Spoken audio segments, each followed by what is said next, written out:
ഇത് രണ്ടാമത്തെ തവണയാണ് പെട്ടിയും തൂക്കി പാടവരമ്പിലൂടെ ഉമ്മ നടന്നു പോകുന്നത്. ആദ്യത്തെ തവണ ഞങ്ങൾ കുട്ടികൾ ഉണ്ടായിരുന്നില്ല എന്നൊരു വ്യത്യാസം മാത്രമേയുള്ളൂ. കല്യാണം കഴിഞ്ഞ് അധിക നാൾ കഴിയും മുമ്പേ പെട്ടിയുമെടുത്ത് ഇതുപോലെ കാവുങ്ങൽ പടിയിൽ ബസ് ഇറങ്ങി പാടവരമ്പിലൂടെ വേഗത്തിൽ നടന്നു. ഗൾഫിലേക്ക് പോയ ഉപ്പയുടെ എഴുത്തു വിവരങ്ങൾ ഇല്ലാഞ്ഞതായിരുന്നു കാരണം. ഇക്കുറി കാരണം കുറച്ചു കടുപ്പമാണ്. ഉപ്പയുടെ എഴുത്തു വിവരങ്ങൾ ഇല്ലെന്ന് മാത്രമല്ല, അളിയന്റെ കയ്യിൽ കൊടുത്തുവിട്ട 1 പവൻ തൂക്കത്തിന്റെ തങ്കമോതിരം ഒന്ന് കാണിക്കുക പോലും ചെയ്യാതെ ഉമ്മാമ പെങ്ങൾക്ക് എടുത്തു കൊടുത്തിരിക്കുന്നു. അതും പോരാഞ്ഞിട്ട് നോട്ടു പൈസ കവറിലിട്ടൊരു എഴുത്തുപോലും കൊടുത്തയച്ചില്ല. വരുന്നതിനെ പറ്റിയുള്ള അറിയിപ്പും ഇല്ല. പിന്നെ ഉമ്മ ചിന്തിച്ചു നിന്നില്ല. ഞങ്ങളെ രണ്ടുപേരെയും കൂട്ടി ബസ് കയറി കാവുങ്ങൽ പടിയിലിറങ്ങി തോട്ടുവരമ്പിലൂടെ നടന്നു. ഇത്താത്ത നടന്ന് തളർന്നു. ഞാൻ കാഴ്ചകളൊക്കെ കണ്ട് ഉമ്മയുടെ തോളിൽ പറ്റിക്കിടന്നു.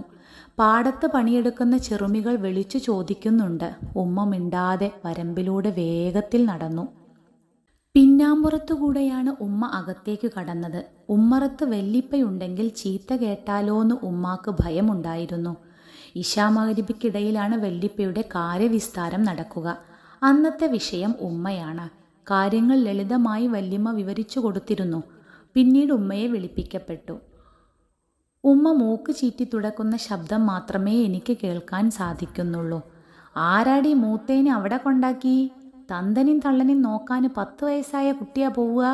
ഒരുമ്പട്ട പഠിപ്പ്. ചെറിയ പ്രായത്തിൽ ഇത്താത്തയെ പുതിയങ്ങാടി ഉമ്മാമയുടെ അടുത്ത് വിട്ടതാണ് കേസ്. വല്ലിപ്പയ്ക്ക് കലി കയറി. ആത്ത അവിടെ ഉണ്ടല്ലോന്ന് ഉമ്മ നിന്ന് പരുങ്ങി. ആത്താനെ കണ്ടിട്ടേടി ഇജ് പെറ്റത്? വല്ലിപ്പ കലിപ്പിൽ തന്നെ തുടർന്നു. ഉമ്മ മൂക്ക് ചീറ്റി തുടച്ച് തേങ്ങി. വല്ലിപ്പ തെല്ലൊന്നടങ്ങി. വാവുട്ടിയെ, നാളെ പുതിയങ്ങാടി വരെ പോണം. ജീപ്പ് ഒതുക്കിയിട്ട് താക്കോലേൽപ്പിക്കുമ്പോൾ ബാവുട്ടിയോട് വല്ലിപ്പ പറഞ്ഞു.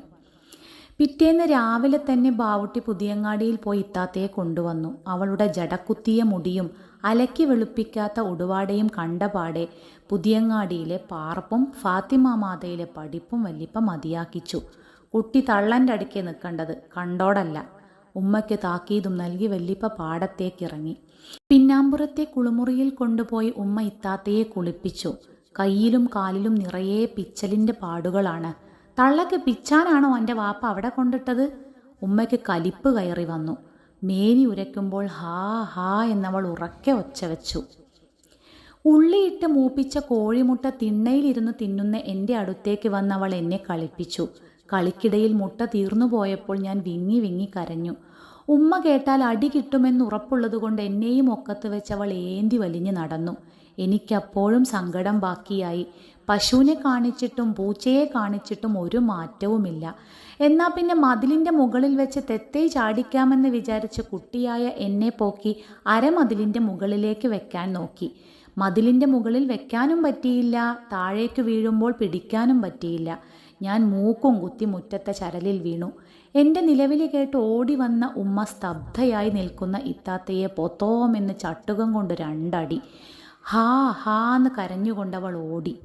നേരം ഇരുട്ടി തുടങ്ങിയപ്പോഴും കോണിയുടെ ചുവട്ടിൽ നിന്ന് അവളുടെ തേങ്ങലുകൾക്ക് ശക്തി കൂടിയതേയുള്ളൂ. വല്ലിപ്പ അവളുടെ തോളിൽ തടവി സമാധാനിപ്പിച്ചു. കരച്ചിൽ കൂടിയതല്ലാതെ മറ്റൊന്നും സംഭവിച്ചില്ല. വല്ലിപ്പ അങ്ങാടിയിൽ പോയി പുതിയ ജോമെട്രി ബോക്സ് ഒരെണ്ണം വാങ്ങി നൽകിയിട്ടേ കരച്ചിലിന് ശമനമുണ്ടായുള്ളൂ. വല്ലിപ്പ എപ്പോഴും പൂട്ടിയിടുന്ന നടുവിലറയിൽ ഒരു മേശയുണ്ട്. അതിൽ ഇത്താത്തയ്ക്ക് ബാഗും പുസ്തകങ്ങളും വെക്കാനുള്ള അനുമതിയും കിട്ടി. അന്നുവരെ ആ വീട്ടിൽ മറ്റാർക്കും കിട്ടാത്തൊരു അംഗീകാരമായിരുന്നു അത്. അഹുത്തു കുട്ടികൾ ആരോ കരയണു, ഒന്ന് പോയോക്കിൻ കുട്ടിയെ. നാറാണൻ വെപ്രാളപ്പെട്ട് ഓടി വന്നു. കറ്റമെതിക്കുന്ന പെണ്ണുങ്ങളുടെ വർത്തമാനം കെട്ടിരിക്കുന്ന ഉമ്മ എണീറ്റ് അകത്തേക്കോടി. കട്ടിലിൽ കിടന്നുറങ്ങുന്ന എന്നെയാണ് ആദ്യം നോക്കിയത്. ആശ്വാസപ്പെട്ട് മുറിയിൽ നിന്നിറങ്ങുമ്പോൾ നടൂലറ പാതി തുറന്നു കിടക്കുന്നു. വല്ലിപ്പയല്ലാതെ മറ്റാരും അത് തുറന്നു കണ്ടിട്ടില്ല. ജനാലകളില്ലാത്ത മുറിയിൽ ഇരുട്ട് കട്ട പിടിച്ച് കിടക്കുന്നു. വാതിൽ പതിയെ തുറന്ന് ഉമ്മ അകത്തു കയറി. കയറിയ പാടെ ഒരു നിലവിളിയായിരുന്നു. വായിൽ നിന്ന് നുരയും പതയും ഒലിപ്പിച്ച് ചലനമറ്റ് നിലത്ത് കിടക്കുകയാണവൾ. ചാത്തന്നൂർക്ക് പോകുമ്പോൾ അന്ന് നടൂലറ പൂട്ടാതെയാണ് വല്ലിപ്പ പോയത്. അവൾക്ക് എപ്പോഴും കടക്കാൻ വേണ്ടിയാവണം. മൂപ്പത്തി അറയിൽ കടന്ന് വെളിച്ചമിട്ടു. വല്ലിപ്പയുടെ മേശപ്പുറത്ത് ബാഗ് വെച്ചപ്പോൾ ഒരു സുഖം തോന്നിയില്ല. ഒരാണി കിട്ടിയാൽ ബാഗ് ചുവരിൽ തൂക്കിയിടാമെന്ന് ആള് വിചാരിച്ചു. പുറത്തുനിന്ന് പഴയൊരു ഇരുമ്പാണി തപ്പിപ്പിടിച്ച് മുറിയിൽ വന്നു. ചുമരിൽ അവിടെ ആണി തറപ്പിക്കാൻ നോക്കിയെങ്കിലും സാധിക്കുന്നില്ല. അങ്ങനെ ഇരിക്കുമ്പോഴാണ് പഴയ സ്വിച്ച് ബോർഡിൽ ഒരു ഹോള് കാണുന്നത്. എത്തിപ്പിടിച്ച് ഇരുമ്പാണി ഹോളിൽ തറപ്പിച്ചതേ ഓർമ്മയുള്ളൂ. ഏതായാലും അന്നും ഉമ്മയുടെ കയ്യിൽ നിന്ന് കണക്കിന് കിട്ടി. സന്ധ്യയ്ക്ക് കോലായിലിരുന്ന് തേങ്ങി കരയുമ്പോഴാണ് വല്ലിപ്പ വന്നു കയറുന്നത്. പുളിവടിയുടെ ചുവന്ന വരമ്പുകൾ കയ്യിലും കാലിലും നിറയേയുണ്ട്. പിറ്റേന്നു രാവിലെ തന്നെ വെള്ളിപ്പാദസരങ്ങളുമായാണ് വല്ലിപ്പ വന്നത്. മതിലിൽ കയറ്റാൻ നേരം ഞാൻ വീണതിൽ പിന്നെ ആ വീട്ടിലെ ഒരു കുഞ്ഞുങ്ങളെയും തൊടാൻ അവളെ സമ്മതിച്ചിട്ടില്ല. സ്നേഹത്തോടെ അടുത്തു ചെല്ലുമ്പോഴൊക്കെ സൽമേ സൽമേന്ന് വിളിച്ച എല്ലാവരും അവൾക്ക് വിലക്ക് ഏർപ്പെടുത്തി. ഒരിക്കൽ ഒരു ഉച്ച സമയത്ത് മുറിയിൽ എനിക്ക് കൂട്ടിരിക്കാൻ അവളോട് പറഞ്ഞിട്ട് ഉമ്മ കുളിക്കാൻ പോയി. ഓരോ കഥകൾ പറഞ്ഞങ്ങനെ കിടക്കുമ്പോൾ അവളുടെ ഇടതു കവിളിലെ കാക്കപ്പുള്ളി ഞാൻ തൊട്ടുനോക്കി. കുട്ടിക്ക് വേണാ? സ്നേഹത്തോടെ എന്നോട് ചോദിച്ചോ? ഞാൻ മൂളി. എന്നെയും കൊണ്ട് പിന്നാമ്പുറത്ത് വന്ന് കുളിമുറിയുടെ പൊത്തിലൊളിപ്പിച്ച വല്ലിപ്പയുടെ ഷേവിംഗ് സെറ്റ് എടുത്തു. അതിലെ മൂർച്ചയുള്ള ബ്ലേഡ് എടുത്ത് മുഖത്തെ കാക്കപ്പുള്ളി ചെത്തിയെടുത്തു. ചോരയുറ്റിയപ്പോൾ ഞാൻ പേടിച്ച് കരഞ്ഞു. ഓടിക്കിതച്ചു വന്ന ഉമ്മ അന്ന് പക്ഷേ അവളെ അടിച്ചില്ല. പകരം വടിയെടുത്തടിച്ചത് വല്ലിപ്പയായിരുന്നു.